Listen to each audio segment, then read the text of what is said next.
For my father, intelligence was all that matters. Ever since my brother Charles was diagnosed to be a gifted child, all he talked about was IQ and intelligence research. A high IQ apparently strongly predicts good grades, a good career, and even health and mortality and stuff. His favorite story is Kim Young, a Korean with an official IQ of 210. Just 6 months old, he was already speaking fluent Korean, and at age 3 wrote essays in German and English. Then he would hug Charles and look at me with this question in his face.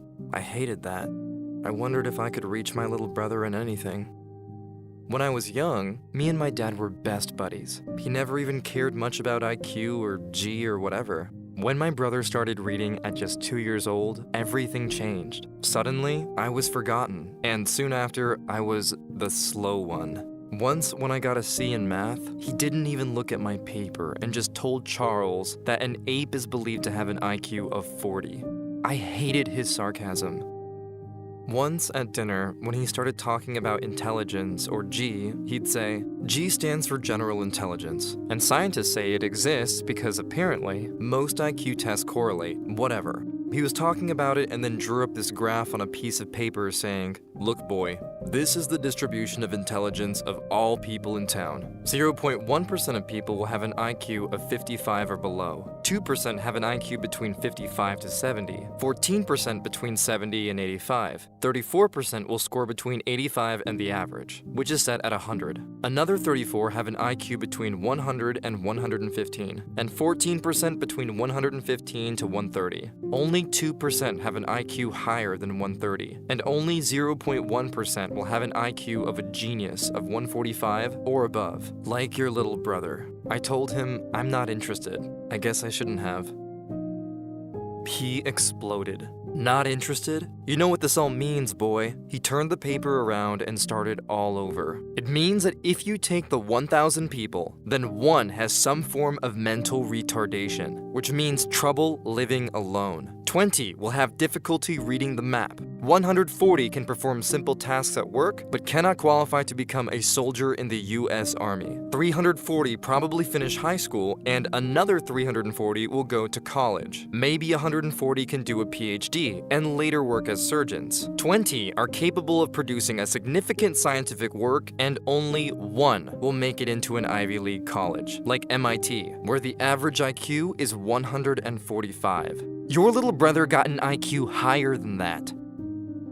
A few weeks later was career day at my school. Some people in suits showed up and told us about a new form of cognitive assessment we could be doing which would help us find the right job. The technical term is the Wechsler IQ score. When I heard the words IQ, I got completely sweaty hands. My heart started racing. This could be the moment of truth.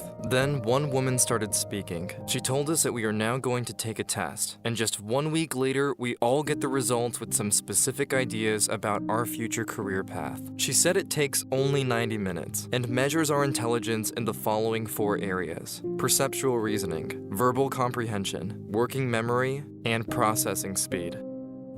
The assessment was voluntary, and my friend instantly stood up to leave the class, showing what he thought about this whole thing. My heart still racing, I was unsure what to do, and kept seated. Our teacher then handed out some questions. When she passed by my table, she simply said, "You're gonna do fine here." I don't think she realized this, but I was so happy to hear her say that. Maybe I'm not all that bad at these stupid IQ tests. Maybe it's a day that I can actually show my dad who I really am. What shall I do? I was so ready to show my dad that I'm no idiot. I decided to stay. I turned the first page over. It read the following: perceptual reasoning is the ability to think and reason with visual information. It is the ability to see what is being asked and to organize information in our heads through images. The first question was, when folded into a cube, which of the following corners would touch corner A? D, B, E, or C? I tried to fold the cube in my head, and yeah, it worked. It must be D. The second section was about working memory, our ability to keep several chunks of information in our mind simultaneously. One of the questions was, what is the next number in the series? 4, 12, 6, 9, 8, 6. There were 4 options: 6, 5, 10, or 12. The trick here was to put all the digits in my head and look for a pattern. 4, X, 6, X, 8, X. which means the next would be 10. The third section was verbal comprehension, which measures our ability to access vocabulary, express ourselves in a meaningful manner, and apply reasoning skills to information presented verbally. In the first question, it said, what is the difference between the words refuted and irrefutable? Do they have similar meanings, have contradicting meanings, or mean neither the same nor the opposite? They must have contradicting meanings. The fourth section was about processing speed, the pace at which we take in new information, and make sense of it in order to prepare a response. One of the questions asked was, what is the 12th letter of the alphabet? Is it T, L, R, or B? I realized I had to rule out all the options that didn't look right. Counting would have taken way too long. L is the right answer.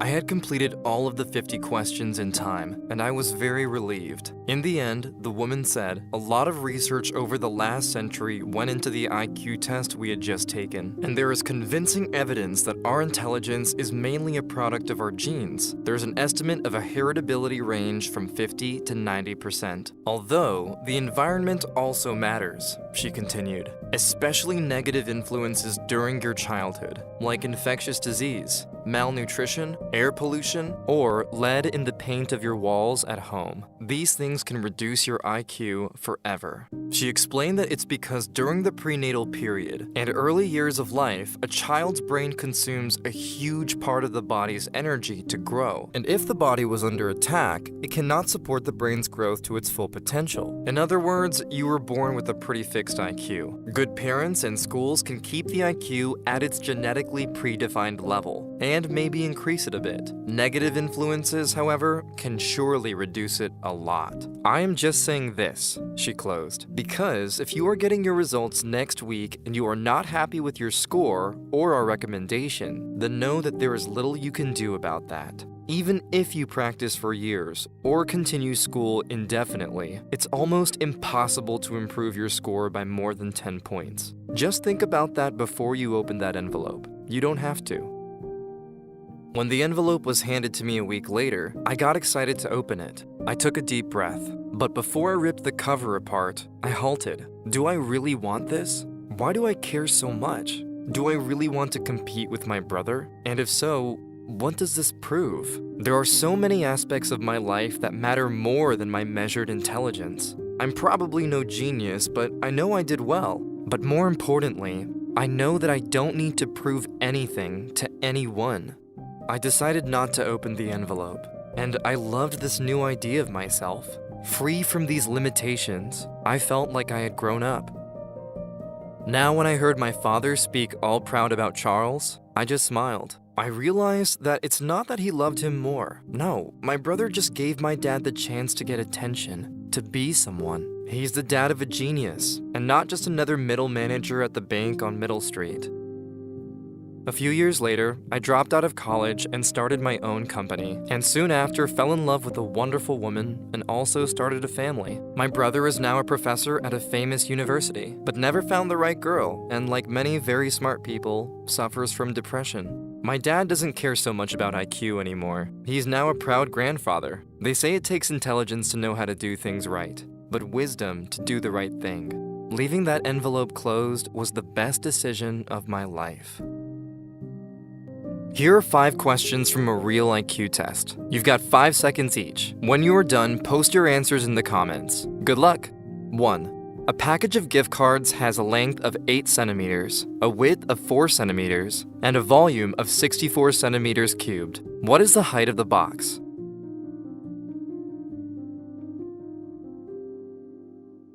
2. Some Bargles are Chongos, and some Chongos are Manhattans. Are some Bargles definitely Manhattans? Yes or no?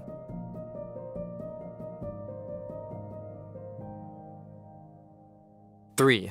Max needed to get 7 new doors from the home improvement store for his house. His car could only hold 2 doors at once. How many times did Max have to visit the store?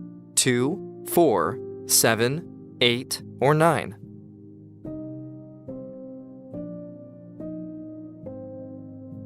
4. Art is to wall as cup is to handle, coffee, cupboard, rim, nail.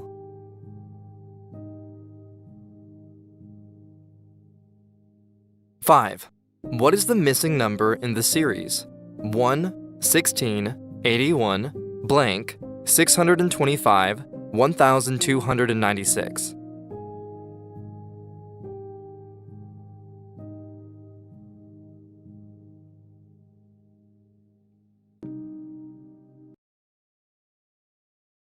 If you like this video and the way we explain the subject, subscribe to our channel.